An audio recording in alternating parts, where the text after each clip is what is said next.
Social media anxiety. Why it's rewiring your brain and what to actually do about it. Listen to me attentively. You pick up your phone just to check one thing. 20 minutes later, you are still scrolling. And somehow, you feel worse than before you started. Sound familiar? Here is what nobody is telling you about that feeling. It is not weakness, it is not laziness, and it is definitely not your fault. Your brain is being manipulated by technology specifically engineered to keep you anxious, comparing, and coming back for more. And today, I am going to show you exactly how that works. And more importantly, how to take your brain back. Hey, welcome back. I'm so glad you are here. I'm a licensed therapist, and today we are talking about something I hear about constantly in my practice, social media anxiety. We are going to cover what it actually does to your brain, why it feels so hard to stop, and the practical skills that genuinely help. Let's go. Before we get into the how and the why, I want to make sure we are talking about the same thing, because social media anxiety is not just feeling a little stressed after scrolling. It is a real and measurable pattern of psychological distress that is now affecting hundreds of millions of people worldwide. Social media anxiety looks like this. You feel compelled to check your phone even when you do not want to. You feel a spike of unease when you see other people's highlight reels and start measuring your ordinary Tuesday against their best moments. You post something and then spend the next 2 hours obsessively checking whether people liked it. You feel vaguely guilty or ashamed after a scrolling session, but do it again the next day anyway. If any of that sounds familiar, first of all, you are absolutely not alone. Research from the American Psychological Association found that nearly half of all Americans say social media makes them feel anxious, inadequate, or unhappy. And yet the average American still spends over 7 hours per day on screens. That gap between how it makes us feel and how much we use it tells us everything we need to know about how powerfully these platforms are designed. Here is the part I find genuinely fascinating as a therapist, because once you understand what is actually happening in your brain, the whole pattern starts to make a lot more sense. Every time you open Instagram, TikTok, or any social platform, your brain releases a small hit of dopamine, the same neurotransmitter involved in anticipation, reward, and motivation. But here is the critical thing. It is not the content that releases the dopamine. It is the anticipation of the content. The scroll itself is the reward mechanism. Your brain does not know what is coming next. And that unpredictability is exactly what makes it so compelling. Psychologists call this a variable reward schedule, and it is the same mechanism that makes slot machines so difficult to walk away from. Over time, with repeated use, your brain actually begins to require more stimulation to feel the same level of interest or satisfaction. Ordinary life, a quiet morning, a real conversation, a slow afternoon, starts to feel boring and understimulating in comparison. And that gap between the constant stimulation of your feed and the relative quietness of real life is one of the primary drivers of anxiety and low mood in heavy social media users. One of the most painful parts of social media anxiety is the comparison. And I want to explain why this happens biologically, because it is not a character flaw and it is not vanity. Your brain is literally wired to compare. From an evolutionary perspective, social comparison was a survival tool. Knowing where you stood in your social group, whether you had enough resources, enough status, enough belonging, was genuinely important information for staying alive. The problem is that your brain evolved for a social world of maybe 150 people. Today, it is being exposed to the curated highlight reels of thousands, or for some people, millions, of strangers every single day. And here is the part that makes this particularly unfair. Every person you are comparing yourself to is showing you their absolute best, their most flattering photo, their most exciting holiday, their most joyful moment. You are comparing the full, unedited reality of your inner life to the carefully filtered exterior of everyone else's. That is a comparison your brain was never designed to handle, and it was never designed to win. I want to share some research here, not to overwhelm you, but because I think when we see the data clearly, it helps us take this seriously, rather than dismissing it as normal.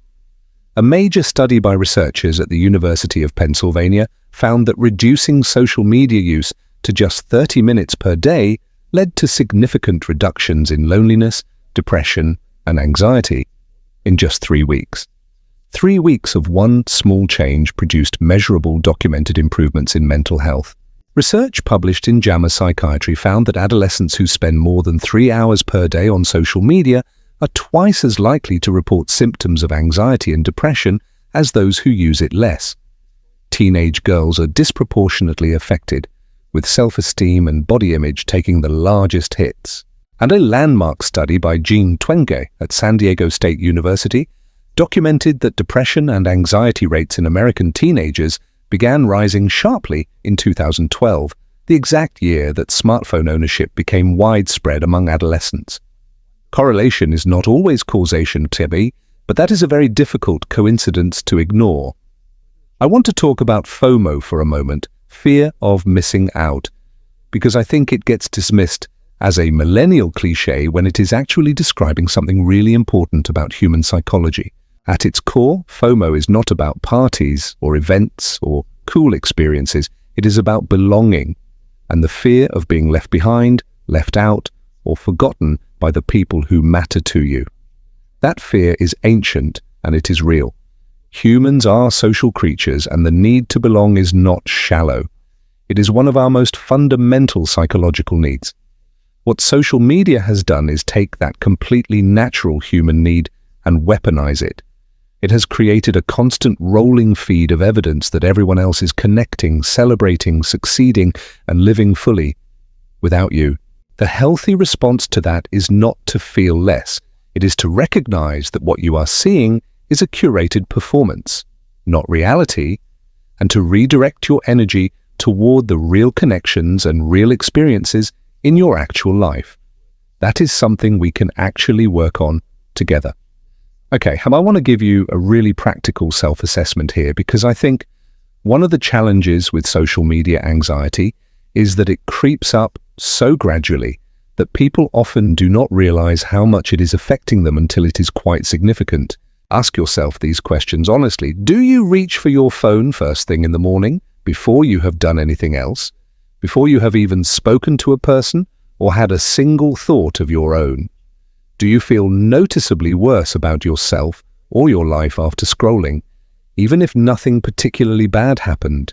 Do you find it genuinely difficult to sit in a quiet moment without reaching for your phone? Do you feel anxious when your phone is not with you or when you have low battery? Do you post things and then feel disproportionate anxiety or relief, depending on the response you get?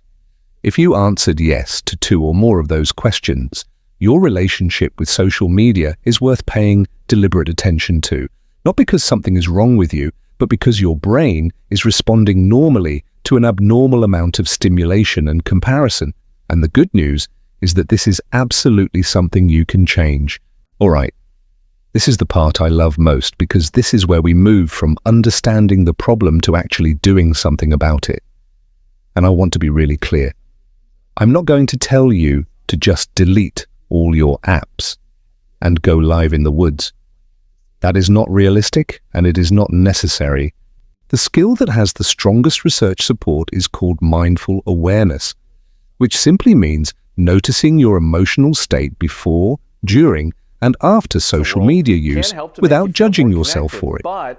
Just paying attention creates a gap between the impulse to scroll and the actual behavior, and that gap is where your choice lives. Cognitive restructuring, a core CBT skill, helps you identify and challenge the thoughts that social media triggers.